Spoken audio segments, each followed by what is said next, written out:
Michel Tréguer. Bonjour Laurane. Vous publiez le 7e jour.net aux éditions Dialogue. Donc ma première question est, après des livres d'analyse, de recherche, vous écrivez ce recueil de nouvelles dans lequel vous questionnez le récit, l'acte d'écrire et le passage du récit à la fiction, du rêve à la réalité. Est-ce là, selon vous, le fil rouge de ce recueil ? Oui, enfin, disons qu'effectivement j'ai écrit des livres d'un autre genre avant, mais comme vous le savez, j'ai été en tout cas un professionnel de la télévision, du cinéma, et donc j'ai toujours navigué un petit peu entre, disons, le documentaire et la fiction. Et bon, maintenant que je suis un peu plus libre pour écrire, c'est effectivement un projet que j'avais depuis longtemps, des histoires que j'avais en tête depuis longtemps. Pourquoi j'ai aussi écrit d'autres livres disons de forme un peu plus essai avant, c'est parce que j'avais peut-être aussi un compte à régler enfin un compte à régler, je dis ça gentiment, hein, avec la Bretagne, et que j'avais envie d'écrire 2-3 choses sur la Bretagne. Donc finalement, je me suis un peu libéré de ça, disons, en écrivant les autres livres, et puis enfin, me voici libre pour rêver et pour écrire des histoires que j'ai en tête depuis longtemps en fait. Donc effectivement, bon, je crois que vous avez dit des histoires qui interrogent un peu le rapport entre la réalité et la fiction. C'est vrai. Je crois que le fait que les gens se racontent des histoires, que dans l'humanité, disons, courent des histoires, est une chose caractéristique et importante. Bon, il y a beaucoup de raisons à ça. D'une part, c'est parce que il se trouve qu'une des définitions de l'homme, peut-être la principale, c'est que, enfin l'homme et la femme bien sûr, hein, l'humain parle. Alors on a donc cette machine dans la tête qui fonctionne. À partir du moment où on a cette chose qui nous met les neurones en branle, il faut bien qu'on en fasse quelque chose, et finalement il en est des histoires. Et on peut dire même que quand on n'est pas tout à fait conscient, puisque par exemple quand on dort, on rêve, et quand on rêve aussi des histoires. Et déjà le matin, quand on prend conscience que le jour s'est levé et qu'on est vivant, eh ben on a des histoires dans la tête. Donc finalement tout ça fait que j'ai, disons, un goût particulier pour les histoires.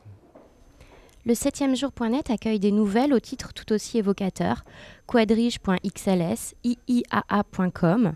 À travers ces références directes au monde informatique, que souhaitiez-vous exprimer ?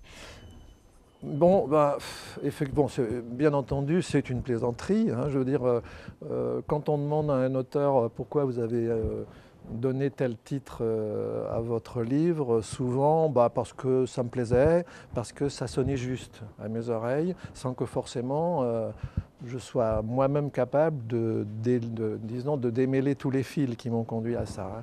Alors, bon, je vais essayer de répondre un peu plus sérieusement à votre question. Je pense que je vous disais qu'au fond, une des caractéristiques de l'humanité, c'est que les gens se racontent des histoires. Bon, qu'ils se réveillent le matin avec des histoires dans la tête, etc. Et au fond, depuis l'origine du langage, les premières choses que que les hommes ont inventé, ce n'est pas des raisonnements, ce n'est pas des traités de mathématiques, ce n'est pas des essais de droit, c'est des mythologies. Les mythologies, qu'est-ce que c'est ? Ce sont des histoires. Hein, la Bible aussi, c'est une histoire, les évangiles aussi, ce sont des histoires. Et il n'y a rien de péjoratif dans cette remarque, c'est-à-dire que même pour les croyants, par exemple, l'histoire de Jésus ou la jeunesse biblique, c'est une belle histoire. Donc, vous voyez.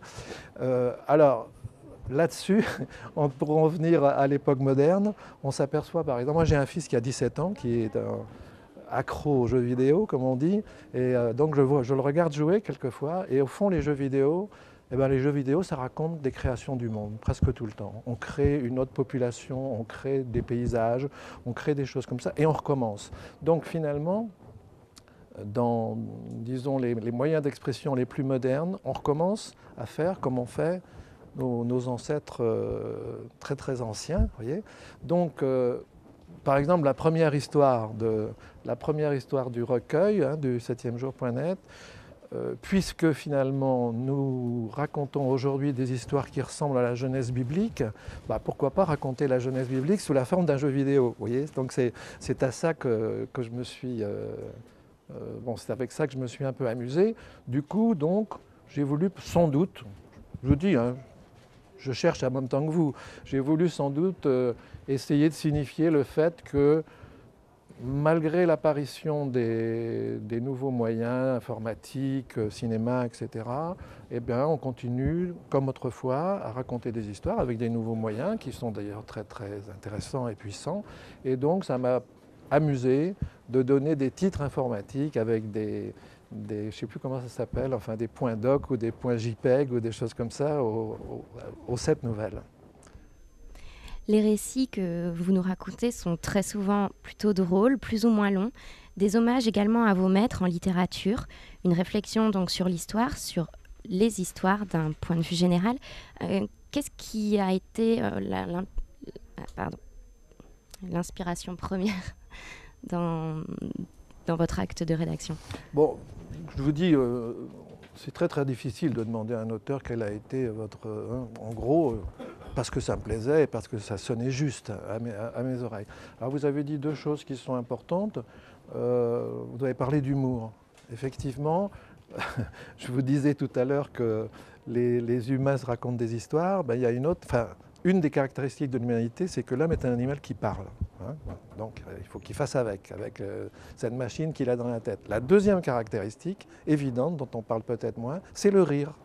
Hein, je ne crois pas qu'on puisse trouver des animaux qui rient vraiment en ayant conscience de rire. Hein. Donc à partir de là, si vous voulez, effectivement, je pense que les 7 nouvelles sont assez drôles dans leur genre, même quand elles sont tragiques. Et que effectivement, ça m'a plu. J'ai trouvé juste, encore une fois, de terminer les 7 nouvelles par une chose assez courte qui s'appelait donc iiaa.com. Pourquoi? Dans lequel je raconte quoi? Je ne veux pas vous raconter la nouvelle en entier, mais le point de départ, c'est que, comme vous savez, les scientifiques cherchent tout le temps un moyen de savoir s'il existe d'autres civilisations que la nôtre, s'il existe des extraterrestres, et on balance de temps en temps dans l'espace des fusées avec quelque chose en espérant que d'autres intelligences que la nôtre puissent voir ça. Alors le problème, c'est que comme on ne sait pas du tout comment ils sont faits, comme on ne sait même pas s'ils ont un cerveau, s'ils ont des yeux, qu'est-ce qu'on peut mettre là-dedans? Alors, on met toujours des choses assez abstraites, du genre, je crois qu'on a mis le nombre pi, par exemple, le rapport d'un rayon à une circonférence, on a mis un dessin de Léonard de Vinci, on met des formes d'hommes, etc. Puis on balance ça dans l'espace en disant, peut-être que ça va leur dire quelque chose. Et en réfléchissant à ça, je me suis dit, au fond, la chose la plus universelle qu'on pourrait lancer dans l'espace, c'est des histoires drôles. Parce que si par hasard, on s'aperçoit que les extraterrestres rigolent en les lisant, alors ça va être formidable. Ça va être une façon de les approcher. Voilà. C'est ça le point de départ de cette nouvelle. Et bon, je crois qu'on peut dire de toutes que, oui, qu'elles ont leur dose d'humour. Alors vous parliez de maîtres en littérature, c'est beaucoup dire. C'est des gens que j'aime, hein, des écrivains que j'aime, parce que précisément pour la même raison, parce que je trouve qu'ils racontent des histoires formidables, enfin de temps en temps en tout cas. Donc il m'est même venu l'idée d'une nouvelle que j'ai appelée bobard.com, je crois, qui raconte qu'il existe, on a créé une nouvelle cérémonie comme celle des Oscars ou des Césars, qui s'appelle la cérémonie des bobards, où on récompense, disons, des romanciers qui ont écrit des nouvelles, des fictions, donc des bobards, hein, des fictions. Oui, c'est une façon, par exemple, d'aborder la question réalité-fiction, mais d'une manière un peu drôle, puisque je l'appelle ça des bobards. Et donc, j'imagine cette cérémonie où il va se passer pas mal de choses. Alors, ça m'a permis, dans cette cérémonie, de récompenser des gens que j'aime beaucoup en signalant des histoires qu'ils ont racontées et qui m'ont particulièrement passionné. Bon, il y a Umberto Eco, Emmanuel Carrère, même, Borges, aussi l'écrivain de science-fiction Arthur C. Clarke qui avait écrit 2001. C'est pas pour 2001 d'ailleurs, mais donc je choisis en général peut-être des romans ou des nouvelles moins connues d'eux, et je dis pourquoi je trouve qu'il y a là quelque chose de très très pointu et de drôle ou de formidable. Voilà.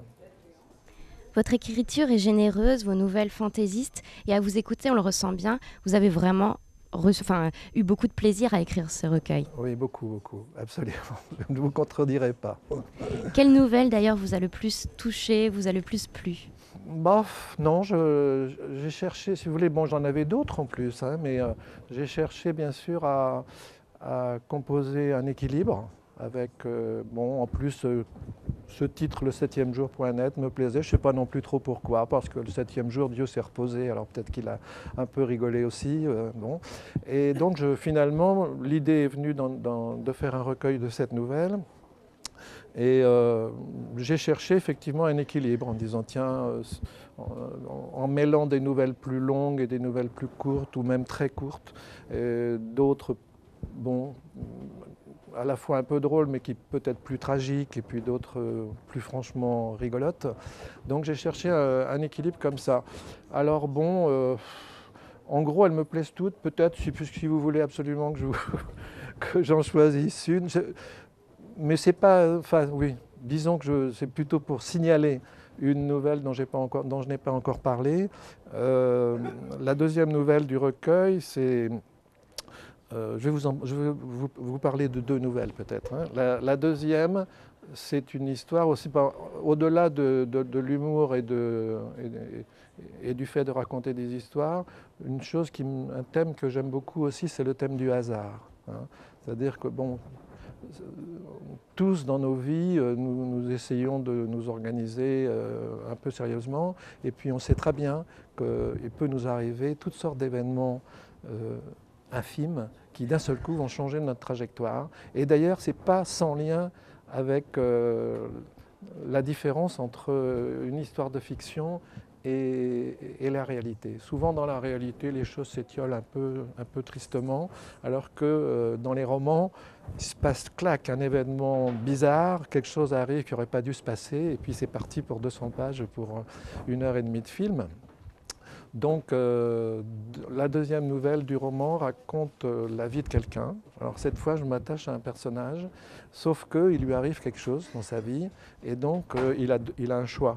Il peut avoir une certaine vie ou une autre complètement différente. Et au lieu de choisir, je raconte les deux.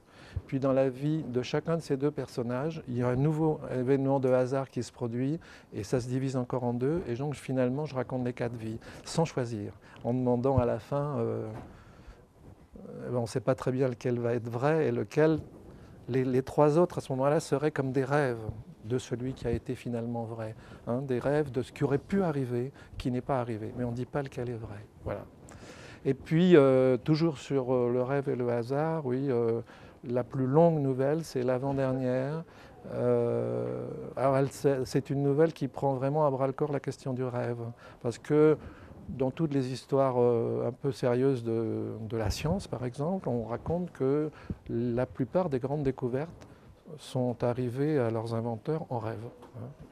Y compris d'ailleurs les choses qui paraissent les plus loin, les plus éloignées du rêve, comme par exemple Descartes qui a la réputation d'être un des pères de la raison. En fait, le discours de la méthode, ça lui est venu par 3 rêves. Vous voyez, bon. Et donc, j'ai beaucoup dormi avec ces histoires-là, rêvé sur ces histoires-là. Et il m'est venu donc une histoire d'un inspecteur de police dans un pays assez terrible, qui ressemble un peu peut-être en 1984 d'Orwell, à qui il arrive quelque chose la nuit, et puis bon, je n'ai pas trop envie de griller la nouvelle, mais enfin en gros, il découvre le rêve dans un pays où le rêve avait été supprimé par des drogues, etc. Et tout, oui. Voilà, ça c'est la plus longue nouvelle du recueil. Merci beaucoup Michel Tréguer. Merci à vous.